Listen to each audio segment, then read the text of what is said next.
Hello everyone, today I want to solve with you a pretty cool problem in calculus, and that problem basically goes, we need to find the nth derivative for this function right there, okay? And that is basically, we need to find a formula for the nth derivative of y, okay? Now that's pretty simple, we're just basically going to find a couple of derivatives for that function, and then we're going to see if any patterns arise.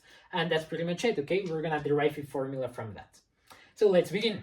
So now we know that y, we can rewrite it as x plus 1 to the negative 1, okay? This is going to be the same thing. Now let's begin by taking the first derivative. So y prime, we know is going to be, we need to move this negative 1 to the front. So we get minus 1 times x plus 1 and negative 2, okay? This is just the power rule. Now we would have to multiply by the inside function so that we can do the chain rule. But, well, it's just going to be 1, so we don't worry about it. Now, what about the second derivative? Well, now I'm going to start using kind of exponent notation. So this is going to be parentheses 2, and this means the second derivative of y, not y squared, just so that you know. This is basically another notation that you can use, and it's going to be easier, and you're going to see why in a moment. It's going to be better to use it. So we have minus 1. Now the second derivative, well, is going to be the derivative of this, so we have minus 1. Now we do the power rule again, so we have minus 2, x plus 1, and negative 3, okay? We need to subtract 1. Now let's take the third derivative. So we have minus 1, minus 2, we move the exponent to the front, and we have minus 3 times the function, and now minus 4, okay? Remember, you don't need to multiply, I mean you do, but the derivative of the inside function equals 1, so we don't do anything else. Now this is going to be negative 4, and let's find the fourth derivative real quick. So y, the fourth derivative, is going to be all of this, so minus 1, minus 2, minus 3, minus 4.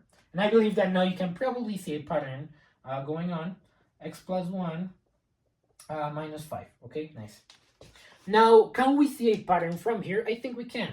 You can see that if we're taking the third derivative, for instance, we're going to multiply by 1, by 2, and by 3. If we're taking the fourth derivative, we're going to multiply by all the numbers before 4. If we're taking the second derivative, all the numbers before 1, without including 0, of course. So now, there is something there is a way in which we can represent this multiplication of all the numbers before a specific number, and that is what we call n factorial. So there is a function that you write it like this, n exclamation mark is going to be equal to n times n minus 1, which could be, let's say, the fourth derivative. So let's say we have 4 times 4 minus 1, and this goes n minus 2, which is going to be 4 minus 2, n minus 3, and so on. And this is going to be 4 minus 3, and now, well, you just simply have, that would be it, actually, yeah. So that you just get 1 at the end. It's going to be times 1, okay? Now, what is this function is very important because you can see that it allows us to represent what we're seeing in this pattern of the derivatives. This is going to be 4 times 3 times 2 times 1, and that's it, okay? Now, it is exactly the same thing that we have in here, but we need to take care of the negative signs. So you can see that, well, we're basically multiplying by negative 1 a specific number of times. So you can just simply write that as negative 1. You can basically kind of like factor out the negative 1 from all these numbers, and you can write negative 1 to any power k, okay? To the kth power, basically. And we're going to see how much of that number k is. And I believe you can already see it. So we know what n factorial is, and we can see from the pattern that if we take the second derivative, we're going to multiply by n factorial, okay? All the numbers before, multiplying by all the numbers before 2. If we take the third one, well, all the numbers before 3. If we take the fourth one, all the numbers before 4. So we're going to say that the nth derivative of y is going to be equal to n factorial. And now what about the negative signs? Well, we know it's going to be minus 1. And now what about k? Well, you can see that if you take the fourth derivative, you have 4 negative signs for each factor that you have, and so on with the other derivatives. So this is going to be also minus 1 to the nth power, okay? You can see that it's true. And now the only thing that we're missing is going to be the function and its exponent. So now we have x plus 1, that's never going to change.